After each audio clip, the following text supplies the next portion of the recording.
Hello and welcome to another episode of You've Got Dirt on You. And this time I'd like to talk about the very famous UK brand of Dirty Dozen, as you can tell from my rather fetching headgear today.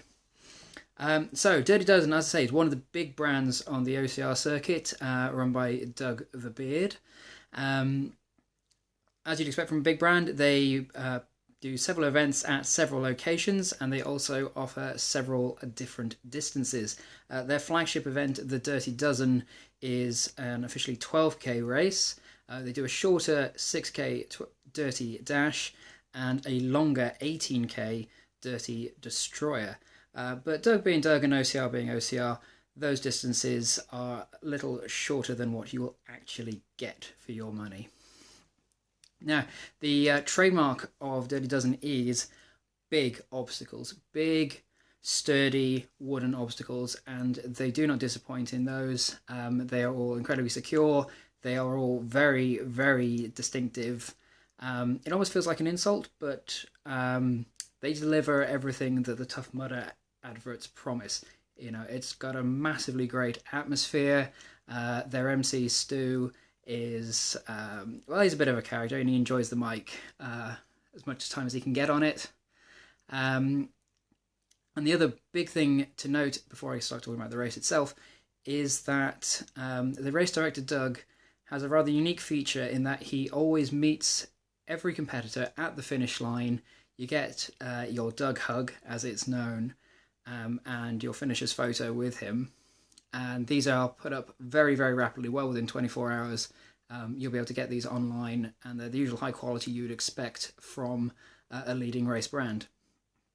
Now, the event itself, fantastic terrain. It was a new venue at London's South for the Dirty Dozen and the Dirty Dash this year. They struggled with the weather and the car parking, had to adapt on the fly.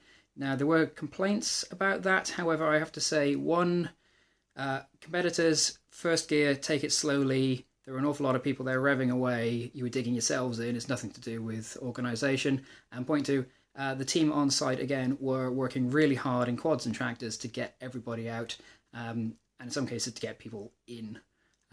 There were problems, but the team worked really, really hard on that. And they were absolutely tireless in getting it sorted.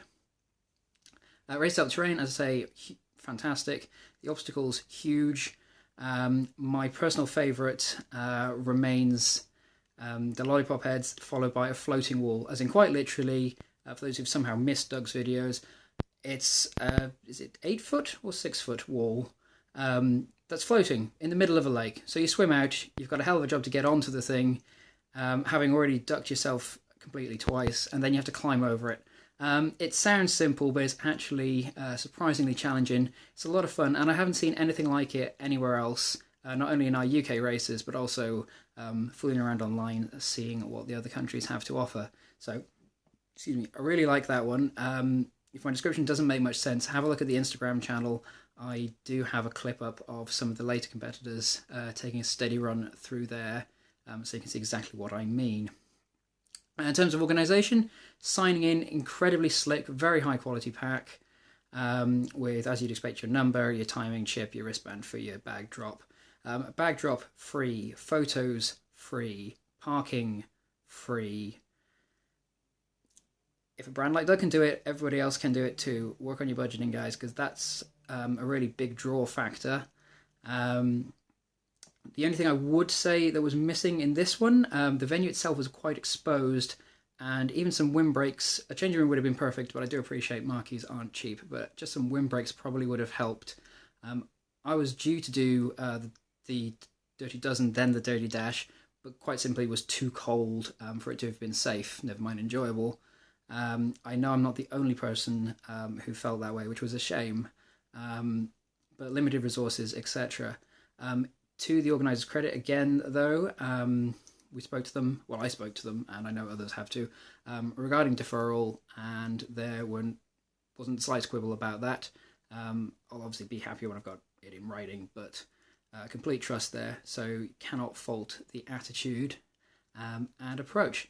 I mentioned earlier, season passes, you can do either all of their events, or they also offer a 3-race pass.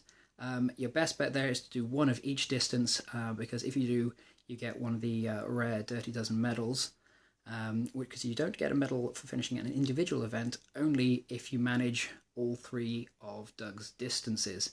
What you do get for finishing are lovely finisher shirt. The main design is on the back. My personal favourite branding logo, actually. Take a look at that 12, spot the little climbing dude. I didn't spot that for months. I know it's a weird thing to really get hung up on, but I really like that. Red rather than the usual black this year. Not sure what the deal is with there, but I like it.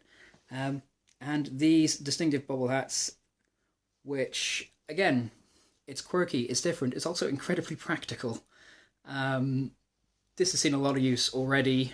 When I've got some spares, I dare say one may be becoming a racing hat, or at least a training hat, and the other 2 kept clean for going to work or just mooching around in. I know it's silly to talk about the quality of a bobble hat, but this is actually a really good piece of kit. It's really actually well made. You know, this isn't some cheap branded tat. It's actually really good. So Dirty Dozen, I absolutely love it. I'm going back. I'm going to be trying to do the Destroyer and then follow that up with the Dash. That should be entertaining. I'm sure I will see plenty of you there, and I will see you in the dirt.